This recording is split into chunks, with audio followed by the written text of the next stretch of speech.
महाशास्त्रे नमः। ॐ महादेवाय नमः। ॐ महादेवसुताय नमः। ॐ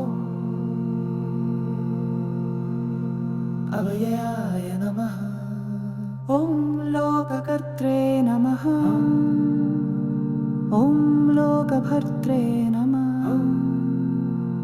ॐ लोकहर्त्रे नमः। ॐ परात्पराय नमः। ॐ त्रिलोकरक्षकाय नमः। ॐ धन्विने नमः। ॐ तपस्विने नमः। ॐ भूतसैनिकाय नमः। ॐ मन्त्रवेदिने नमः। ॐ महावेदिने नमः। ॐ मारुताय नमः। ॐ जगदीश्वराय नमः। ॐ लोकाध्यक्षाय नमः। ॐ अग्रण्ये नमः। श्रीमते नमः। ॐ अप्रमेयपराक्रमाय नमः।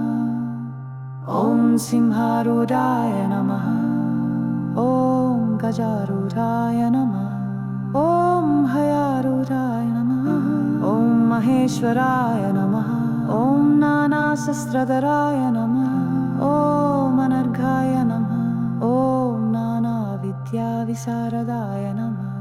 ॐ नानारूपधराय नमः। ॐ वीराय नमः। ॐ नानाप्राणिनिषेविताय नमः। ॐ भूतेशाय नमः। ॐ भूतिदाय नमः। ॐ भृत्याय नमः। ॐ भुजङ्गाभरणोत्तमाय नमः। ॐ इक्षुधन्विने नमः। ॐ पुष्पबाणाय नमः। ॐ महारूपाय नमः। ॐ महाप्रभवे नमः। ॐ मायादेवीसुताय नमः। ॐ मान्याय नमः। ॐ महानीताय नमः। ॐ महागुणाय नमः। ॐ महाशैवाय नमः। ॐ महारुद्राय नमः। ॐ वैष्णवाय नमः। ॐ विष्णुपूजकाय नमः। ॐ विघ्नेशाय नमः। ॐ वीरभद्रेशाय नमः। ॐ भैरवाय नमः। ॐ षण्मुखध्रुवाय नमः। ॐ मेरुशृङ्गसमासीनाय नमः। ॐ मुनिसङ्घनिषेविताय नमः। ॐ देवाय नमः। ॐ भद्राय नमः। ॐ जगन्नाथाय नमः। ॐ गणनाथाय नमः। ॐ गणेश्वराय नमः। ॐ महायोगिने नमः। ॐ महामाये नमः। ॐ महाज्ञानिने नमः। ॐ महास्थिराय नमः। ॐ देवशास्त्रे नमः। ॐ भूतशास्त्रे नमः। ॐ भीमहासपराक्रमाय नमः। ॐ नागहाराय नमः। ॐ नागकेशाय नमः।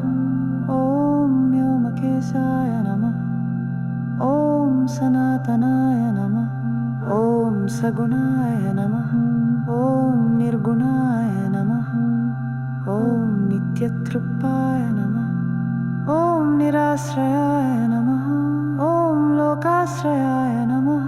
ॐ गणाधीशाय नमः। चतुष्षष्टिकलामयाय नमः। ॐ ऋग्यजुस्सामरूपिणे नमः। ॐ मल्लकासुरभञ्जनाय नमः।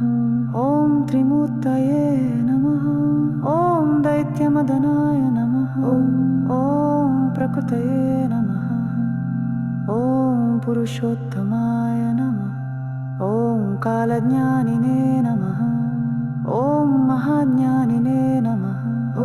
ॐ कामदाय नमः। ॐ कमलेक्षणाय नमः। कल्पवृक्षाय नमः। ॐ कल्पवृक्षाय नमः। ॐ विद्यावृक्षाय नमः। ॐ विभूतिदाय नमः। संसारतापविच्छेत्रे नमः।